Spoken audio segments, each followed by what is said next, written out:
You are listening to the podcast of the Mathias Corvinus Collegium, the largest talent management institute in Hungary. If you want to know more about our mission, please look up our English website at mcc.hu/en or check out our Facebook, Instagram, and Twitter channels. For interesting articles and analysis of our professors, external contributors, and students, look up our knowledge base at corvinus.hu/en. In this new episode, we welcome our first American guest on MCC Podcast who finally joined me in person and not via Zoom or any other virtual platforms because they currently live and study and do research in Budapest in the framework of the Budapest Fellowship Program, which is the result of a fantastic and new cooperation between MCC and the Washington-based Hungary Foundation. The foundation is an educational and cultural nonprofit that supports building new bridges between Hungary and the US by providing various grants, internships for talented Hungarians interested in the US and Americans interested in Central Europe and in Hungary in particular. The Budapest Fellowship is a great example of the latter, so my guests today are among the first recipients, there are 4 altogether by the way, of this fellowship, but now I'm joined by 2 of them, Stephen Scholl and George Bogdan. Thank you very much, Stephen and George, for joining me here today on this podcast. Thank you for having us here. Thank you so much. So, gentlemen, I would like to start off by asking you about your professional background and interest, just to create the context of this conversation. So, where are you coming from? What are you interested in? And why did you choose to apply to the Budapest Fellowship Program? Oh, I guess I'll go first then, because I probably have less things I can say than George over here. But I'm actually a recent graduate. Around, I believe, last year, I graduated from the Brussels School of International Studies, where I earned my master's in international conflict and security. So you have basically living in Europe for how many years now?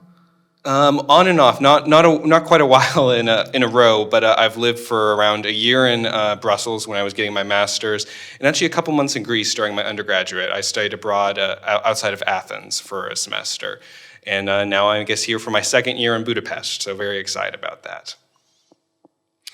Well, I am a JD PhD student. As I mentioned before we got started, I'm finishing my last semester of law school. And given the kind of context of COVID, I'm able to do this virtually here in Budapest and really enrich my kind of final year in graduate school with this wonderful exchange program. I have an interest in international law and a focus in that area, but I also have an interest in Eastern Europe, and my original academic focus when I was an undergraduate was in Turkey and Turkey's foreign policy. And so that kind of initial focus led me to a broader interest in Southeastern Europe and Central Europe. And so while I've sort of undertaken my graduate program, I've always kept an ear to the regional developments. In my first professional job at the Hudson Institute, I had many opportunities to learn about Central Europe and so on. So I see this as kind of an extension and another opportunity to hear from a distinct country in the region that sees the world in a particular way. And so the question obviously comes into one's mind when reading about the fellowship and about you guys as applicants and now fellows of the Budapest Fellowship, that why a young American would decide to partake in such a scholarship and move to Hungary for a year in the middle of a pandemic. I mean, now we already heard some details about that could indicate your application, but still, so the question is why? Well, for me, if you told me 5 years ago I'd be in Hungary, I probably wouldn't believe you. But during my studies in Brussels, I actually ended up focusing my master's dissertation on Hungary. It was actually not originally planned, but it was during, I believe, the Article 7 was passed by the European Parliament. So Hungary was very much on the minds of everybody in Brussels, and so it was one of those where I think it kind of jumped at me of Hungary, and so I decided to kind of pursue my own independent research on it. And see what I could discover. And, through various ways or another, it kind of led me down this path where I eventually, decided to now focus on Hungary and Central Europe as my main focus. So it was quite an unplanned but welcome path I took. Yeah, I share so much with Stephen in this regard. I've always thought in international relations, you have to go where the action is. And there's quite a bit of action happening in Central Europe. things like the Three Seas Initiative, the emphasis that the Trump administration placed on Central Europe, these drew my attention to what's taking place. Not to mention what I think is the occasional dissonance perceived by various actors between Hungary and Poland and other actors in the EU. So I wanted to come and really see what was taking place for myself and to listen very closely and to learn from individuals here. I've just found that the light of personal experience is the best antidote to misperceptions. So that's where I was coming from. With regard to the pandemic, I mean, I know many people who've spent the last year kind of in a haze, and I would be wrong if I didn't say that I was spent a bit of time kind of thinking, how do I make the most of this? And this opportunity came my way, and I thought, how could I pass this up? This is extraordinary. So that I think it was a mix of different factors. Could you share a bit about how did you find this opportunity, or did you just Google Hungary scholarships after submitting your thesis, Stephen, or how did you actually find this opportunity? Well, for me, it really was a 1 in 100 chance I would have found this opportunity. It was actually completely random. My mom's a high school teacher, and her school was doing an exchange program with Hungarian students, and she knew I did my dissertation on Hungary, so she invited me to this dinner we were having. And I actually kind of got contact with some people at the Hungarian embassy. And as part of that, I liked their Facebook page, and they shared a post by the Hungary Foundation about this program, which I saw, and I applied. So really, if one thing had gone off, I probably would have missed this wonderful opportunity. So it really was that was the divine intervention. No, I say that jokingly, but actually seriously, I really do think there was a higher power involved, because there was too many coincidences that ended up working out. But I'm very thankful that it all led here. My experiences and what led me here are kind of equally happenstance, in the sense that I always tried to recruit foreign Fulbrights in the United States to be interns in the Hudson Institute when I was there. Boglarka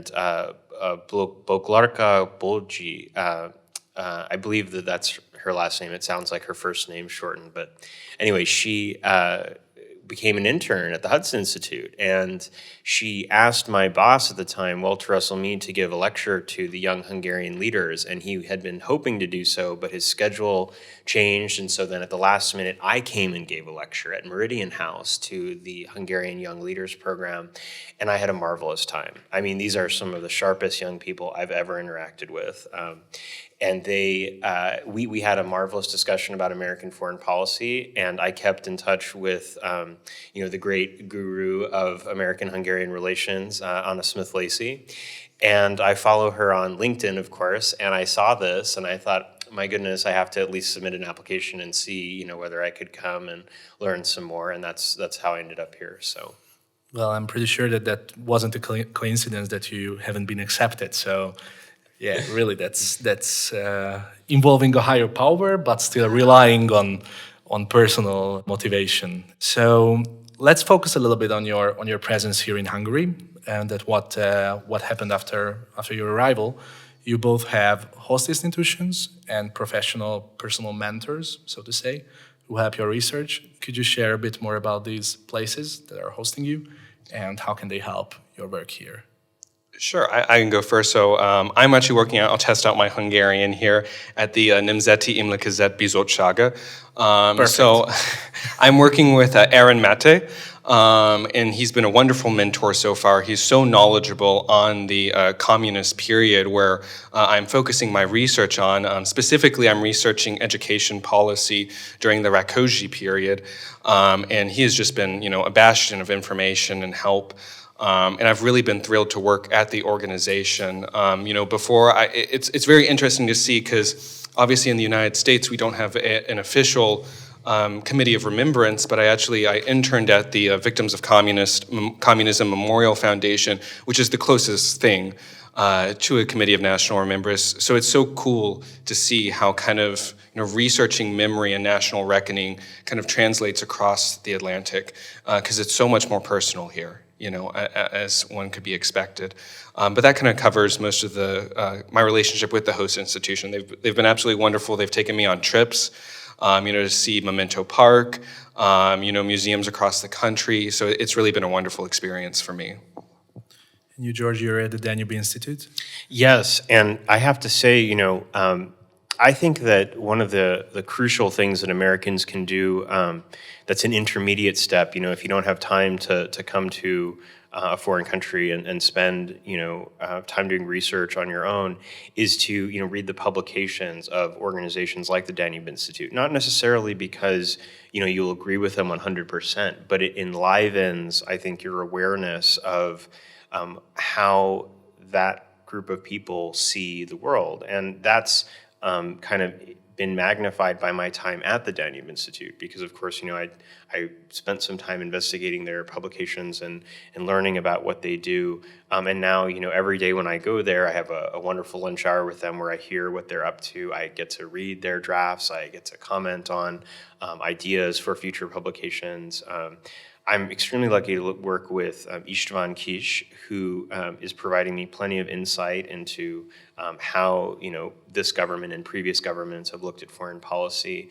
And my friends there, Tomasz and Lydia, they also are working on quite interesting projects that are an education for me on how Hungarian foreign policy thinkers view the world.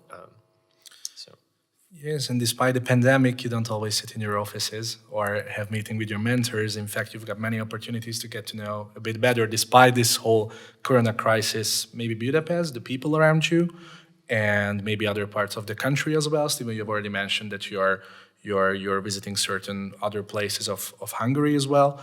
What does an average look like for a fellow? That would be my next question. Well, I think one of the, I always hate talking about, good things that result from the pandemic because it's obviously, such a horrible thing that has occurred. But one small thing I will say is, everyone I talk to now is actually generally Hungarian, even in Budapest. And I know in a normal year, that's not your average person in the city. It's very touristy, which is of course great for the local economy, but it's harder, to meet. If I go up and talk to someone, I feel like they now speak to me in Hungarian, where perhaps in another year they would just assume I'm a tourist and speak English. So it's really actually, I think, been a unique opportunity to see Hungary in a little bit more of a purer form. And so it's been great. Obviously there's a big cultural difference just with the language alone, but it's really interesting kind of seeing the kinsmanship, because a lot of people, and even Hungarians, will say, we're pessimistic, we can sometimes be a little bit standoffish. But, I sometimes see these little moments in the streets of Hungarians who don't know each other, and, something happens in the street and they both laugh with each other, So it's been really a unique experience to kind of see the culture in a first-hand sight. Maybe you can get more invitations to Hungarian homes as well, because all the coffee shops and restaurants are closed now. So absolutely. Yeah, it's funny you mention that because, I live on Vécé utca in a glorious old building, and I've had a chance just by, the structure of the building that we have one entryway and everyone has to come up and down it to meet many of my neighbors. And, I've enjoyed that very much, hearing their perspective on the news of the day and what America's doing and so on and so forth. That's just been marvelous. And so I actually had dinner with someone who lives on the second floor. I'm all the way up on the fourth floor of the building, but that was wonderful. And I certainly agree that we have to speak about silver linings in this very difficult period. And I think we're seeing a side of Budapest that you may not ordinarily see, and that's in itself extremely valuable to kind of recognize that other cities, other countries are under the same constraints, have the same concerns. Are facing the same realities, because this terrible crisis for the globe is isolating, I think, for not just individuals but for countries as well.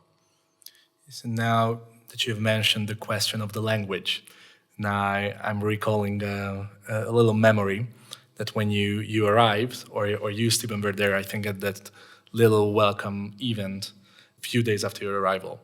And at a certain point, the also earlier mentioned Anna Smith-Lacey, the executive director of the Hungary Foundation, asked all of us non-Americans or locals, mainly Hungarians, to give you a personal advice for the following months. And I remember that I have been thinking very hard before my turn what to say and what to suggest.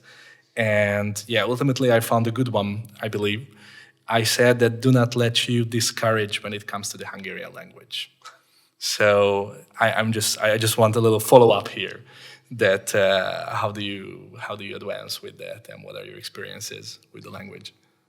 Well, so they really threw us right in. So we take around 6 hours a week of language classes, which I would say is probably barely enough to really get a grasp on the Hungarian language. I had some experience with learning German before, and now I think German's a very easy language to learn.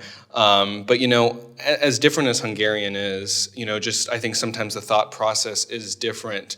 I've realized kind of the logic behind it, which I think is the key to learning any language, is kind of putting yourselves in the other culture's shoes and see how they think. What are the rules of their language? So, it's one of those, it is very difficult to translate, but once we start learning the rules, whether it's vowel harmony, or other kind of grammatical, aspects of the language like that, it actually kind of falls into its place. Actually, sorry, I'm very happy you say that, because one of the main accusations against Hungarian that there is no logic in it. That's why it's very difficult to learn. But I mean, for me at least, I just appreciate, which you can't say about English, is most of your pronunciation of your letters stay the same, which of course, I realize now how difficult English is to learn. So as difficult as it is for me to learn Hungarian, I now realize how difficult it must be for Hungarians to learn English. And I think in some ways, Hungarian's a little easier than English to understand. Okay, we absolutely take it as a compliment. So, and for you, George, you have arrived a bit later, but still you have some first-hand experience with Hungarian. Yeah, I mean, I'm indebted to the Ulysses School for helping me with sort of private tutoring before I came. And so I, did as much of that as I could, and I took it as seriously as I could. And so getting here, it's been really great to finally be able to apply in everyday life those idioms and expressions I've been slowly gleaning. I will say that in college, I studied Turkish, which also has vowel harmony. And so I think for some people it may be a bit of an acquired taste, but once you realize kind of how beautiful it can make sentences, how lyrical prose can become, you develop a kind of appreciation for this linguistic form. I would say also that part of the kind of beauty of learning a language like Hungarian is that you realize that it's a mosaic. And it's full of language from other civilizations, chauffeur, different words taken from different contexts. And that's really special because it tells you a little bit about the history. I guess the last point that I would make is really just to reiterate what Stephen said.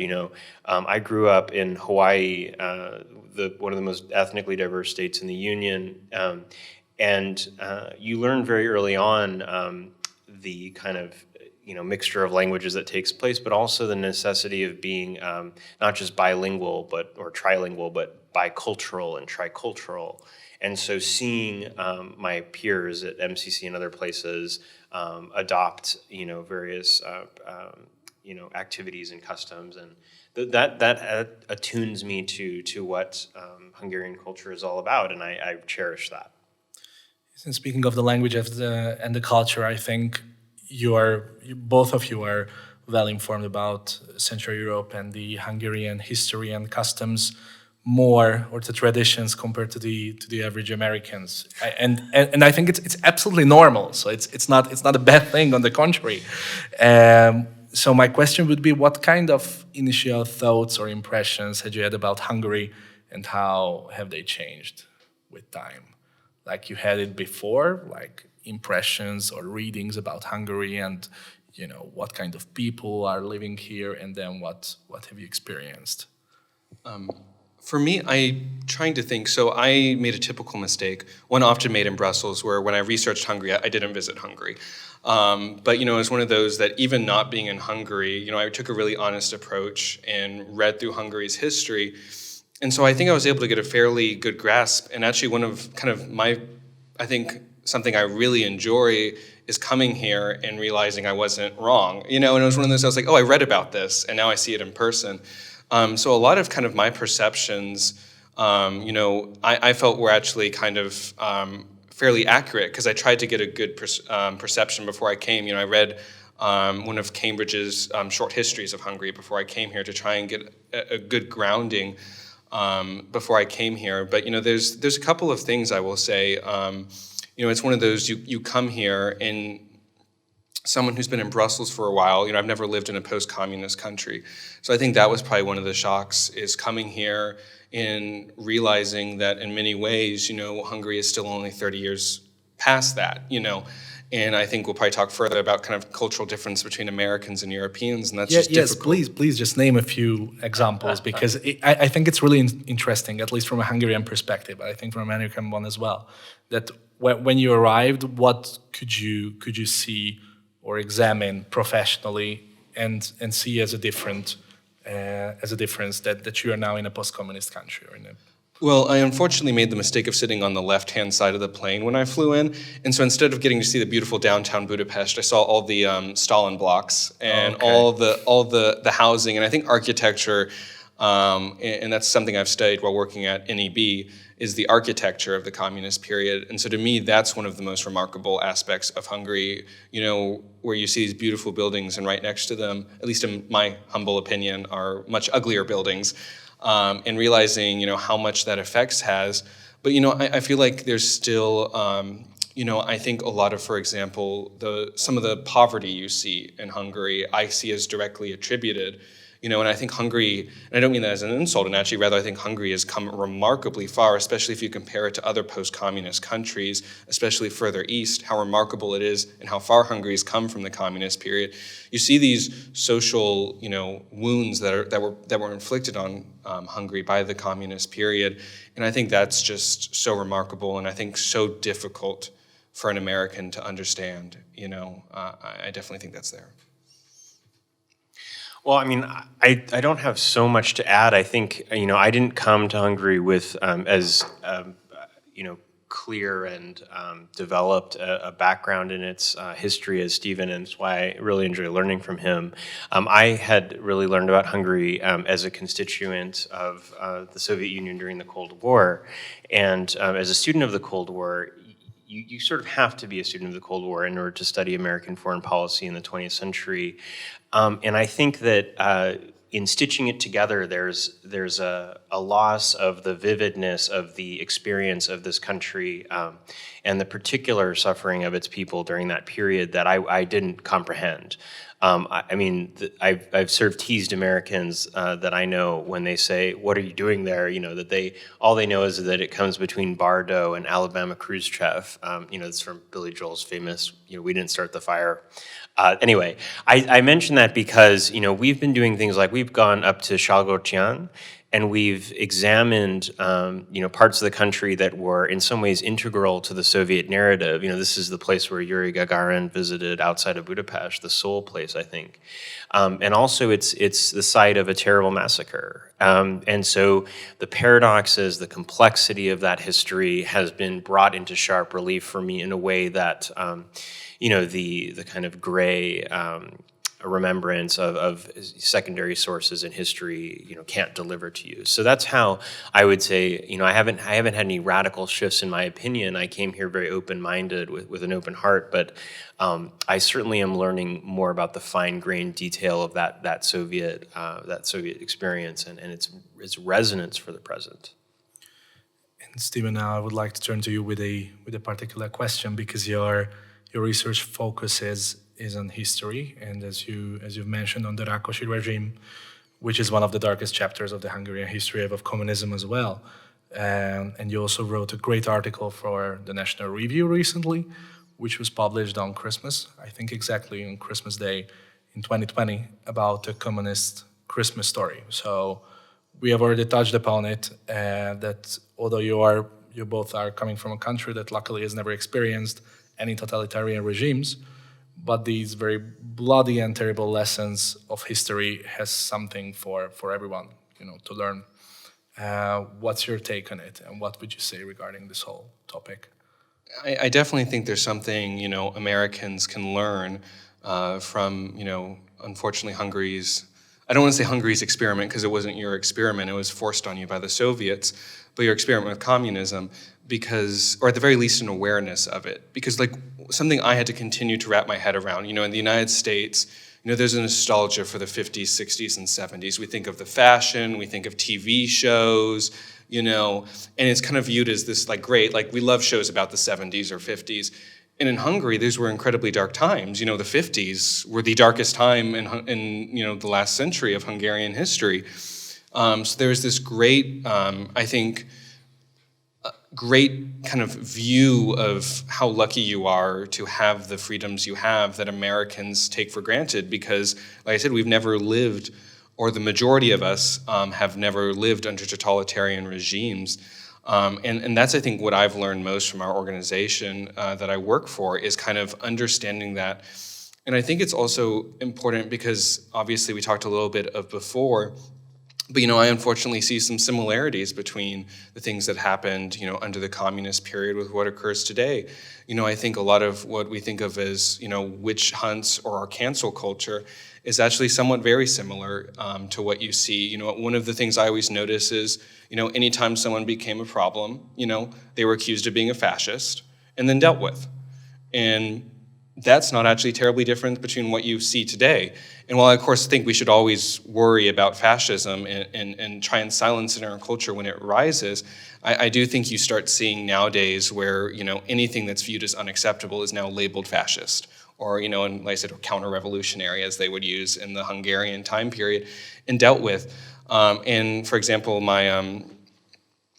you referenced my National Review piece. I think to me that was also a sublime example of, how the communist system had to control everything, that everything had to preach a narrative. And to me, that's a great lesson when we worry about politicizing everything, which is what unfortunately our society's headed to, whether it's sports, whether it's, societal events, everything has to be political now. And that was very much the same kind of mindset that occurred. Christmas had to be politicized, it had to preach a message, it couldn't be neutral. And I think all of that is important for Americans to understand because, if we don't understand it, then it can happen again. And so I really do view my research as fundamental to helping that.